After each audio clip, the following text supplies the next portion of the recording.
네, 오늘 같이 보실 말씀은 히브리서 12장 12절에서 17절까지 말씀입니다. 우리 고든 길에 서라는 권고라는 제목으로 우리 같이 보도록 하죠. 우리 12절부터 제가 읽도록 하겠습니다. 그러므로 피곤한 손과 연약한 무릎을 일으켜 세우고 너희 발을 위하여 고든 길을 만들어 저는 다리로 하여금 어그러지지 않고 고침을 받게 하라. 모든 사랑과 더불어 화평함과 거룩함을 따르라. 이것이 없이는 아무도 주를 보지 못하리라. 너희는 하나님의 은혜에 이르지 못하는 자가 없도록 하고 또 쓴 뿌리가 나서 괴롭게 하여 많은 사람이 이로 말미암아 더럽게 되지 않게 하며 음행하는 자와 혹 한 그릇 음식을 위하여 장자의 명분을 판 에서와 같이 망연된 자가 없도록 살피라. 너희가 아는 바와 같이 그가 그 후에 축복을 이어받으려고 눈물을 흘리며 구하되 버린 바가 되어 회개할 기회를 얻지 못하였느니라. 아멘. 우리 전체 문맥 다시 한번 보도록 하죠. 우리 히브리서는 전체를 두 부분으로 나누어 생각할 수 있습니다. 우리 1장부터 10장 25절까지는 우리 천사보다 모세보다 아론보다 율법보다 뛰어나신 예수에 대해서 설명하고요. 그리고 10장 마지막부터 이제 13장까지는 그 뛰어나신 예수를 믿는 믿음이 무엇인가 설명을 하고 있죠. 결국 이 히브리서 전체 주제는 어떤 것보다 뛰어나신 예수만을 끝까지 신실하게 믿어라라고 하는 내용이라고 할 수 있습니다. 자, 오늘 보게 될 그런 말씀은 어떤 문맥을 가지고 있나요? 우리가 이제 지난주에 히브리서 12장 1절부터 11절까지 이제 믿음을 시작하신 예수를 믿고 가는데 하나님이 이렇게 그의 자녀들을 훈육하시는 것에 대해서 낙심하지 말고 그것을 하나님의 훈육으로 받아들이라라고 하는 말씀을 배웠고요. 그 다음에 이제 12절부터 17절까지는 이제 성도들에게 고든 길에 서라라고 하는 이 권고를 이야기합니다. 이 고든 길에 서라는 게 무슨 권고일까요? 앞에 문맥에 의하면 지금 이렇게 훈육을 받는데 그 훈육에 대해 이제 부정적으로 생각하거나 반항하거나 그러지 말라는 거죠. 이제 부모가 이렇게 자녀를 바르게 가려고 양육을 할 때 이제 굉장히 반항적이고 또 부모의 이런 가르침에 엇나가는 경우들이 이제 간혹 있습니다. 또 부모의 가르침을 잘 순종하며 받아들이는 아이들 있죠. 근데 이제 그 결과가 굉장히 이제 차이가 있습니다. 물론 우리가 이제 지난주에 보았듯이 이 세상의 부모는 이제 자기 뜻대로 양육하기 때문에 뭐 늘 그게 정답이라고 할 수 없죠. 근데 이제 하나님은 이런 훈육을 받으면서도 굉장히 이제 강팍하게 반응하는 그런 사람들이 있죠. 근데 또 순종하는 마음으로 아주 작은 일에서도 하나님이 지금 나에게 이런 것들을 말씀하시고 요구하시는 걸 알고 회개를 빨리 하고 반응하는 사람도 있습니다. 이 둘의 차이가 굉장히 크다는 거예요. 이 고든 길이란 바로 하나님이 우리를 자녀처럼 대우하시며 말씀하실 때 이제 순종하는 마음으로 반응해라라고 하는 이야기를 하는 거고요. 그 다음에 이제 우리가 어떤 존재인가에 대해 이제 18절부터 24절까지 이야기를 합니다. 하늘의 시온산이라고 하는 게 나오는데요. 이 땅에 우리는 살고 있지만 또한 영적으로는 이렇게 하늘나라에 있는 존재라고 하는 사실을 이야기하면서 이제 그렇기 때문에 하늘에서 말씀하시는 이 하나님의 음성에 귀를 기울이고 거역하지 말라라는 것으로 이 10장이 끝납니다. 그래서 이 고든 길에 서라라고 하는 오늘 내용도 결국 이런 문맥 가운데 이해를 하면 훨씬 쉽게 이해를 하실 수 있을 거예요. 자, 오늘 12절 말씀을 보면 피곤한 손과 연약한 무릎을 이렇게 세우라라고 합니다. 근데 이제 앞에 그러므로가 나오잖아요. 이 그러므로가 결국 앞에 나왔던 이제 우리를 훈육하시는 이 하나님에 대한 이야기가 여기서 이제 접속사로 나오는 거죠. 그러므로의 내용이 뭔가요? 영적 아버지 훈육으로 말미암아 힘들더라도 여러분 인생이라는 게 자기가 원하는 길로 가는데 하나님의 뜻이 이제 이 인생이 원하는 길과 다르기 때문에 우리에게는 그게 고난이고 어려움으로 느껴집니다. 예를 들면 하나님은 누군가를 용서하라고 하셨는데 나는 용서하기 싫고 보복하고 싶어요. 그러면 하나님이 용서라고 하는 그것들을 받아들이는 게 고난이고 어려움이죠. 하나님은 돈을 사랑하지 말라고 하셨는데 나는 돈을 사랑해요. 그러면 하나님의 뜻을 받아들이고 내게 주어진 것으로 지금 만족하고 감사해야 되는데 그렇지 못할 때 이게 고난이고 고통이겠죠. 근데 이렇게 하나님의 자녀들에 대해서는 하나님의 뜻을 받아들일 수 있도록 이런 훈육의 과정을 통해 개입하신다는 거예요.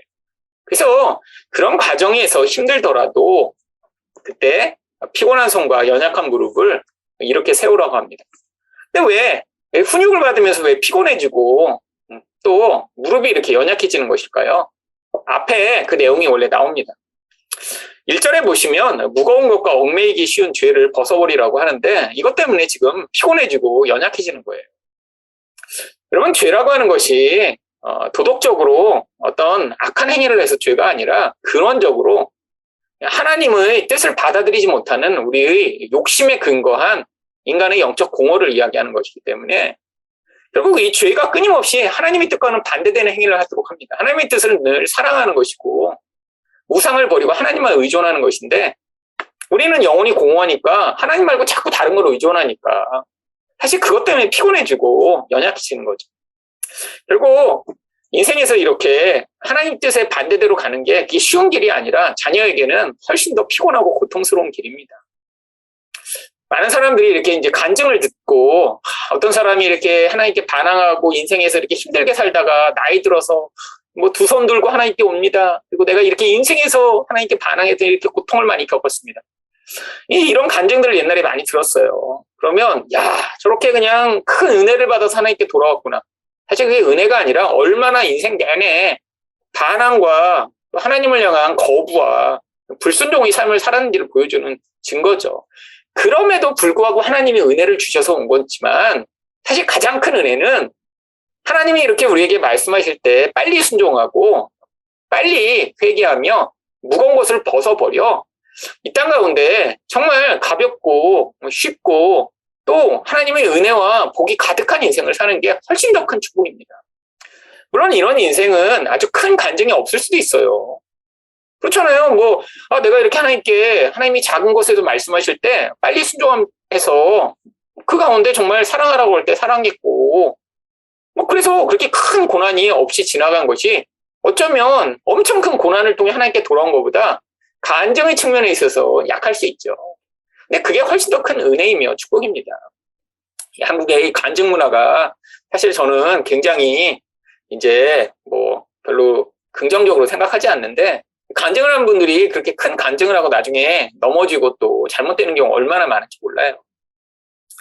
자, 근데 이 피곤해지고 또 연약해지는 두 번째 이유가 영적 아버지의 훈육으로 말미암아 낙심했기 때문이기도 합니다. 5절 보면 그 내용이 나오는데요. 사실 이게 이제 하나님과의 관계의 문제죠.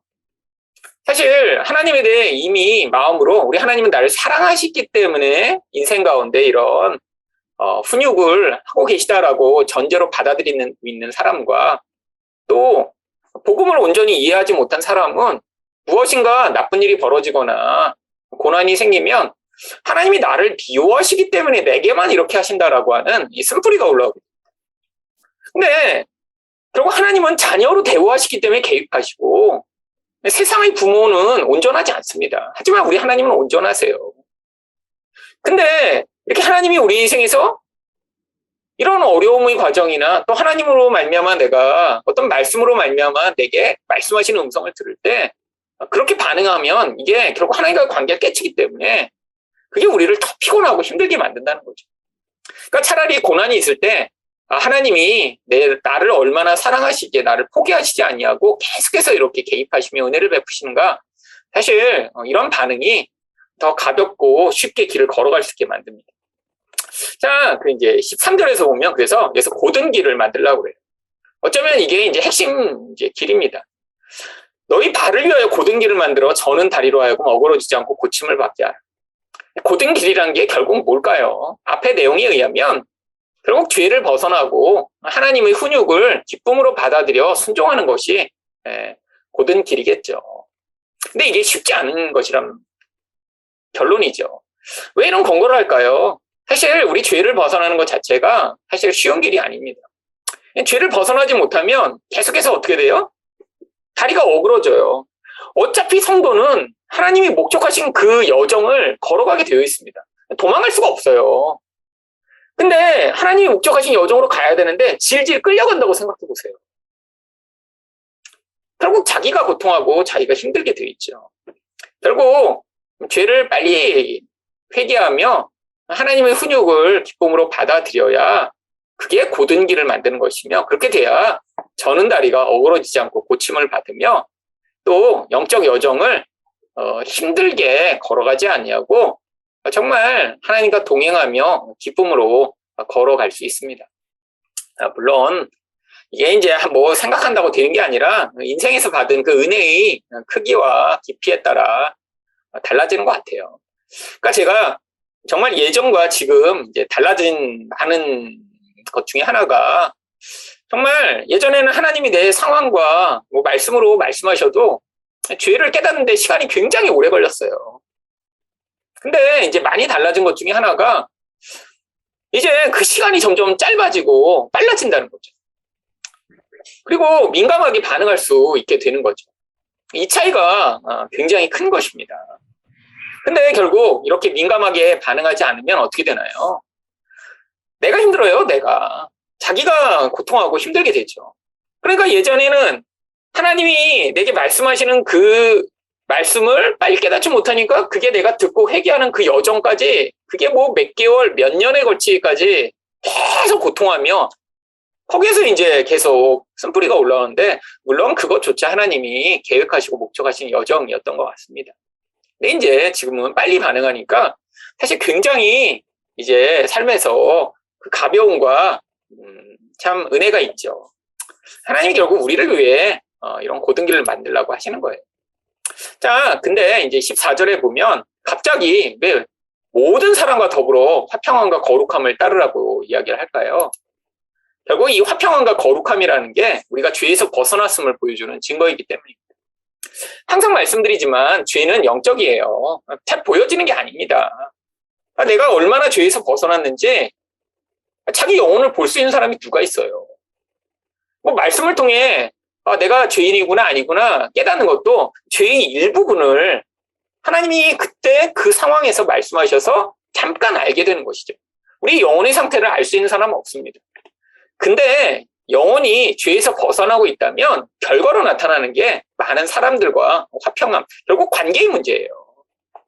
그리고 또 한 가지, 거룩함이 우리 안에서 나타나게 되어 있는 거죠. 결국 이게 죄에서 벗어났음을 보여주는 가장 큰 증거입니다. 거룩함이라는 게 결국 하나님의 속성으로 말미암아 죄를 멀리하고 싫어하며 정말 하나님의 성품을 우리 안에 가지게 된 모습이니까요. 결국 관계라는 게 뭐 물론 모든 사람과 화평하는 것이 쉬운 게 아닙니다. 그렇잖아요. 근데 이제 특별히 우리 안에서 죄가 영향을 미치면 모든 관계 가운데 이제 끊임없이 문제가 발생하게 돼 있어요. 그리고 가장 가까운 관계에서 항상 문제가 생기고 원망이 생기고 그렇죠. 그래서 사실 우리 정말 죄가 우리에게 얼마나 많이 영향 미치는가, 우리 가장 가까운 사람들이 사실 우리 거울입니다. 가장 가까운 사람이 갑자기 미워진다, 불편하다, 함께 있는 게 싫다, 원망한다, 화낸다. 사실 우리 영혼의 죄가 사실 그렇게 투영돼 나오는 결과라고 할 수 있죠. 또 한 가지, 이렇게 화평과 거룩함은 우리가 하나님의 훈육을 받은 결과입니다.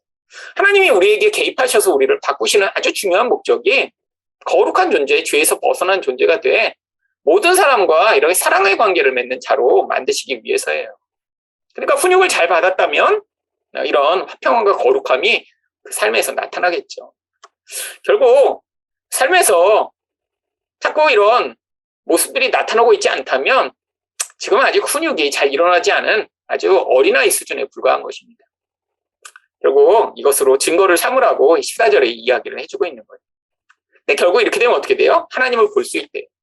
근데 성경에 나오는 이 하나님을 본다는 건요, 직접 본다는 게 아니라 하나님과의 친밀감을 이야기하는 것입니다. 그래서 성경에서 이제 산상수훈에도 나오잖아요. 심령이 이제 마음이 청결한 자는 복이 있나니 저희가 하나님을 볼 것입니다. 그것도 똑같이 하나님과 깊은 관계를 맺게 되는 은혜를 얘기하는 것입니다. 결국 우리가 이런 사랑하는 존재, 거룩한 존재가 되어야 되는 가장 중요한 목적이 하나님과의 연합이에요. 여러분, 이게 성도가 누릴 수 있는 가장 큰 복입니다. 자, 하나님이 우리한테 왜 이렇게 사랑을 자꾸 요구하시냐면 결국 관계 안에서 이 사랑이 바로 모든 사람 안에 함께 거하셔서 우리가 그 안에서 같이 하나님과 연합되는 그 놀라운 사랑의 놀라운 깊이와 은혜를 우리에게 주시고자 하는 거죠. 사랑 자체가 목적이 아닙니다. 사랑을 통한 연합이 목적인 거죠. 결국 이거를 약속하고 있는 거예요. 하나님이 그래서 이걸 위해서 우리에게 자꾸 요구하시는 거예요. 네가 사랑하는 존재가 되라, 거룩한 존재가 되라. 어떻게 하려고요? 하나님과 더 가까워져 그 연합된 그 기쁨을 우리에게도 주시려고. 사실 이 땅에서 우리는 이 연합을 아주 일시적으로 잠깐 경험할 수밖에 없습니다. 왜요? 우리는 다 죄가 있고 연약하고 그런 존재라 사실 이 인간의 연합으로 말미암아 누군가가 깊어지면 깊어질수록 사실 불편함은 또 커지기 마련이에요. 왜냐면 자기 자아가 있는데 다른 사람과 연합한다는 게 어떻게 자아를 포기하고 연합이 되겠어요? 서로의 자아가 충돌되기 시작하면 갈등도 벌어지고 문제가 생기죠. 그래서 하나님이 우리 내면을 완전히 바꾸셔서 하나님과 같은 존재가 되어 완전한 연합이 이루어질 수 있도록 이 땅에서 계속해서 개입해 오십니다. 그래서 그것들을 순종하여 받아들이라라고 요구하시는 거예요. 그런데 문제가 이것을 받아들이지 않고 은혜에 이르지 못하는 자가 분명히 있어요. 자, 그래서 이 고된 길에 서지 못한 두 종류의 사람이 누가 나오죠? 첫 번째는 하나님의 은혜에 이르지 못해서 결국에는 쓴뿌리로 하여금 많은 자들을 더럽게 만드는 결과가 나타난 사람이 있습니다. 사실 교회 내에도 참 어떤 정말 하나님의 개입과 하나님의 훈육 가운데 있지만 그거를 정말 은혜로 받아들이지 못하고 원망하고 불평하고 하면서 계속해서 이제 그런 것들을 전파하는 사람들이 있죠. 그래서 이게 이제 공동체를 깨트리며 개인에게도 악한 영향력을 미치기 때문에 이런 은혜에 이르지 못하여 쓴뿌리를 내지 않도록 자기 자신을 돌아보라고 하는 거예요. 그래서 이제 16절과 17절에는 이렇게 은혜에 이르지 못한 대표적인 사람들에 대해 이야기를 합니다. 결국 고든 길에 서지 못한 인생이 어떻게 될까요? 음행하는 자가 됩니다. 근데 이 음행은요, 뭐 성적인 물론 타락도 얘기하겠죠. 근데 이렇게 음행하는 자의 이 성경이 이야기하는 본질은 사실 하나님으로 말미암아 얻어야 될 기쁨과 쾌락을 사실 잘못된 방식으로 취하는 모든 것들이 사실 음행입니다. 근데 이게 뭐의 결과예요? 결국 하나님의 훈육을 받아들이지 못하고 죄 안에 머물러 있으면 결국 이게 성적인 이런 타락뿐 아니라 하나님이 계시고 하나님과 친밀해야 될 그 자리에 다른 것들이 들어와 그의 인생을 지배하게 되는 그런 영향력이 있죠. 모든 것 가운데 사실 이런 중독성이 가장 강한 게 물론 음행이겠죠. 근데 이 음행이라는 건 단순히 그냥 한 사람을 중독되게 만드는 거 끝나는 게 아니라 다른 중독보다 어떤 결과를 갖고 오나요? 아까 훈육이 잘 된 사람이 어떻게 된다고 그랬어요? 사실 모든 사람과 평화하고 거룩하게 된다는데 이 두 가지가 가장 깨어진 모습이 사실 음행으로 나타납니다. 음행이 깊어지면 결국 관계가 깨지게 되어 있어요. 그렇잖아요. 건강한 관계를 맺을 수가 없습니다. 또 음행이 깊어지면 죄가 커지기 때문에 하나님의 거룩함과 정반대되는 가장 부정하고 더러운 모습이 나타나게 되겠죠. 사실 그래서 이 음행하는 자를 대표로 이야기하는 거예요. 근데 또 한 종류의 사람이 있습니다. 바로 망령된 자예요. 이 망령이라고 번역이 돼서 사실 이게 오히려 더 이해하기 어려운데 영어 단어로 보면 훨씬 쉽습니다. 가드리스, 하나님 없는 자예요. 근데 이 하나님 없는 자의 에서의 그 대표적인 모습이 뭐예요? 여기 보면 한 그릇 음식을 위하여 장자의 명분을 파내서, 이게 이 망령됨의 본질입니다. 뭐예요? 세상 육신적 쾌락이 너무 커서 그 욕구가 영적 복을 아무것도 아닌 것으로 여기게 만드는 그 결과예요. 사실 다르게 이야기하면 뭐 현실주의자, 쾌락주의자, 또 세속주의자의 전형이죠. 나중에야 그 복이 얼마나 중요한지 간구하지만 어떻게 돼요? 축복을 받고 싶어도 회개의 기회조차 얻을 수 없는 상태에 빠지게 되어버린다는 것입니다. 그리고 이런 모습이 가장 대표적인 이런 고든 길에 서지 못하고 은혜 가운데 떠난 자의 모습이죠. 그리고 자기가 고통하고 자기가 정말 그 은혜에 떠난 모습이 이 에서의 모습에서 대표적으로 나타나고 있습니다. 자, 오늘까지 여기까지가 이제 오늘 말씀이고요.